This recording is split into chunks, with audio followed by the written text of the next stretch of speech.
तही कर भेद सुनहु तुम दो विद्या पर अविद्या जिसे कहा गया है अविद्या है।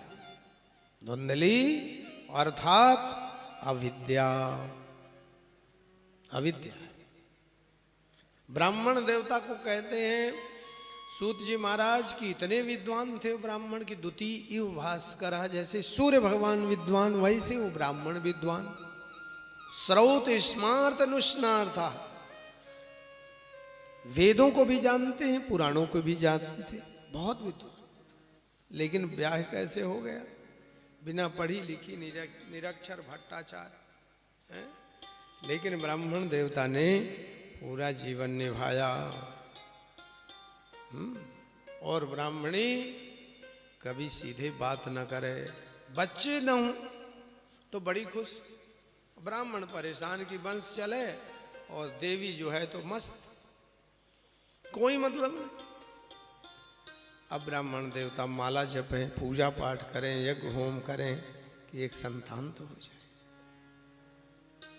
अब वो क्या कहती है? धन्या सुबंध्या नारी, वही देवियां अच्छी जिसकी कोई संतान नहीं हो। बहुत समय व्यतीत हो गया, दुखी हुए ब्राह्मण देवता सोचने लगे कि अब तो हम मरेंगे कहीं जाकर। तो ब्राह्मण देवता मरने के लिए चले। एकांत गांव के बाहर जंगल था, तालाब था, सोचने लगे अब मर जाएं, डूब के मरें कि फांसी लगा के मरें, ऐसा सोच रहे थे। भगवान को बड़ी दया आई। ब्राह्मण को भगवान बहुत चाहते, विद्वान ब्राह्मण, पूजा पाठी ब्राह्मण, जैसे हमारे आचार्य जी बैठे हैं दोनों, पूजा पाठी यज्ञ होम करने वाले ब्राह्मण, दैनिक संध्या करने वाले ब्राह्मण के ऊपर वो उसे भगवत स्वरूप मानो। गायत्री पूजा पाठी जो ब्राह्मण हो तो भगवत स्वरूप। और कौन ब्राह्मण सोचनी? परिवार में तो जन्म ले लिया ब्राह्मण, लेकिन वो एक माला भी नहीं गायत्री जपता, वो ब्राह्मण सोचनी। सोचिए विप्र जो वेद विहीना, तज निज धर्म विषय। तो स्रोत स्मार्त निष्णाता, वो ब्राह्मण देवता ने आज बुद्धिमान जो इतने प्रकांड विद्वान ब्राह्मण थे, मरने के लिए तैयार। भगवान ने सोचा कि ये तो बड़ा गड़बड़ हो जाएगा, ये ब्राह्मण हत्या करने चले, तो प्रकट हुए महात्मा के रूप में। कलयुग में भगवान महात्मा के रूप में प्रकट होते हैं, तो प्रकट हुए हैं। भगवान प्रकट हो गए, ब्राह्मण देवता क्यों दुखी हो?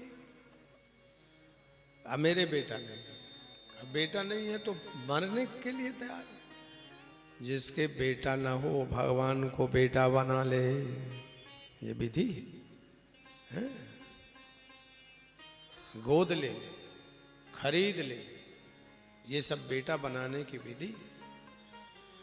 मानव की आयु, मानव का ये शरीर पता है कितना कीमती है, इसकी कीमत कितनी है, शायद आप लोगों ने कभी आकलन ना किया। जरूरत पड़े तो मानव की कीमत 10 करोड़ स्वर्ण मुद्राएं हैं। 10 करोड़ स्वर्ण मुद्राओं का एक मानव सत्य हरिश्चंद्र जी बिके थे, देवी भागवत में लिखा है 10 करोड़ स्वर्ण मुद्राएं। अब 10 करोड़ का गुणा करके अपने आप देख लीजिए कि कितना हुआ आज के समय में, कितना अरबों खरबों हुआ। ये ऐसे थोड़ी है कि इसको ऐसे कह दो अब हम मर जाएं, कैसे मर जाओ? मरने के लिए थोड़ी मिला है। कीर्ति यश सजीवती, घर में अच्छा नहीं लगता, कहीं जाओ भगवान का भजन करो, परोपकार करो, शरीर को मरो मत, ऐसा समझाया बढ़िया। तो ब्राह्मण देवता कहते हैं सन्यासी बन जाओ, भगवान ने कहा सन्यासी बन जाओ। तो ब्राह्मण देवता विद्वान थे, हैं? पुत्रादि सिखहीनोयम सन्यासा शुष्क एव चो। गृहस्थी में बेटा का होना जरूरी है, सन्यास शुष्क। बोले क्यों? कहा पितर आशा करते हैं कि मेरा वंशज आएगा, मुझे 2 अंजलि जल देगा, कहीं तीर्थ में जाएगा।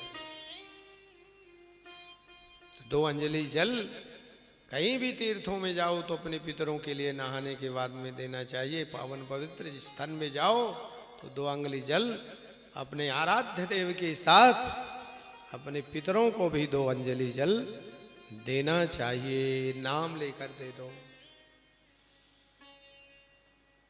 ब्राह्मण देवता ने कहा मैंने तुम्हारा भविष्य पढ़ लिया, तुम्हारे कई जन्मों में बेटा नहीं होगा। अब वो समझदार ब्राह्मण तुरंत चरणों में पड़ गए महात्मा जी को। 7 जन्म को जानने वाला कोई साधारण नहीं हो सकता जो मेरे सामने खड़ा है। आप तो हम वहाँ पे गए, अच्छा साधन मिल गया, अब तो आपके पैरों में मरेंगे। अभी तो यहाँ सोच रहे थे यहाँ मरेंगे वहाँ मरेंगे, अब तो अच्छा मिल गया, आपके ही चरणों में मरेंगे। भगवान ने सोचा एक और आफत आई, हम आए थे कल्याण के लिए, तो कह रहा पैरों में ही मर जाएंगे। अच्छा बचोगे कैसे? भगवान सन्यासी रूप में थे कि बचोगे कैसे? कहा आप बेटे का आशीर्वाद दे दीजिए तो बच जाएंगे, नहीं मारेंगे। आए थे कल्याण करने के लिए, एक फल दे दिया, ये पत्नी जी को खिलाना। इस फल को पत्नी जी खाएंगी तो पक्का सुयोग्य बेटा होगा।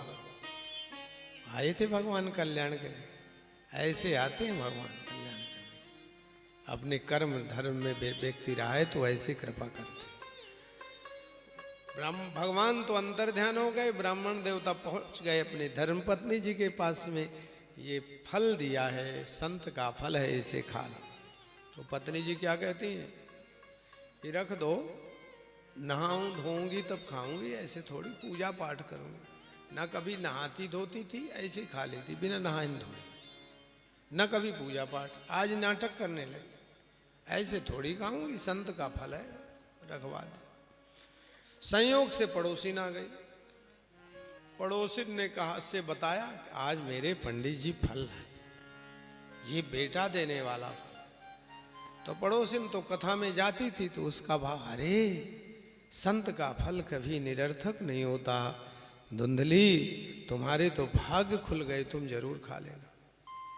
तो धुंधली ने उल्टा सुनाना शुरू किया, फल खा लूंगी, पेट में बच्चा आएगा, काम धाम नहीं होगा, तुम करने आओगे? बिल्कुल नहीं खाऊंगा। कहा ये तो संसार का क्रम है, देखो खा लेना फल को। अच्छा एक काम करना, अपनी ननंद को बुला लेना। कहा कभी नहीं बुला सकती ननंद को, बहुत हेरा फेरी करती है ननंद, सारा घर यहाँ वहाँ कर देगी, किसी हालत में नहीं बुलाऊंगा। खैर समझा बुझा करके तो चली गई। बहुत नंदे जो हैं, आप लोग तो सब सत्संगी हो, बहुत ननंद कर पता क्या करती, आई घर में और भाभी का और माँ का झगड़ा करा, बस थन गई ननंद। इसीलिए आती, बहुत ननंद केवल झगड़े कराने के लिए जन्म लिया है। आप लोग तो सत्संगी हो सब, लेकिन बहुत ननंद झगड़ा का काम केवल। बोलबा के बिहारी जो ऐसे बैठे होंगे वो छोड़ जाए, यहीं यहाँ का वहाँ जो करते हैं गंगा जी में आए वो छोड़ जाओ। सुयोग्य ननंद बन करके रहना चाहिए, हैं? ननंद का तात्पर्य हम घर में जाएं तो आवत ही हर से नहीं, नैनन नहीं सने। हम जाएं घर में मायके तो हमारे भतीजे हमसे न लिपटें। अरे जाओ मायके तो मायके से लेने मत सोचो, कुछ लेके जाओगे, डिब्बा लेके जाओगे, बच्चों को टॉफी लेके जाओगे, हैं? तो वो आपको प्यार करेंगे, स्नेह करेंगे। और सोचो कि केवल खैचम खैच भैया के यहाँ से तो कैसे बात बनेगी। ननंद के यहाँ जाओ तो खाली हाथ मत जाओ, और फिर घर में जब रहो तो भाभी जी की सेवा में काम बांटो, और सबसे यही कहो भाभी सबसे अच्छी हमारी है। भाभी की आलोचना करोगे तो भाभी क्या करेगी? विदाई देगी। ये सोचे कितना जल्दी यहाँ से रवाना हो जाए, भेजने के चक्कर में रहेगी। तो जाते ही घर के लोग प्रसन्न हो जाएं। अपने स्वभाव को ऐसे मधुर रखो, कहीं भी जाओ, हैं? तो आप लोग पसंद करें कि कोई आया है, ऐसे बनना चाहिए।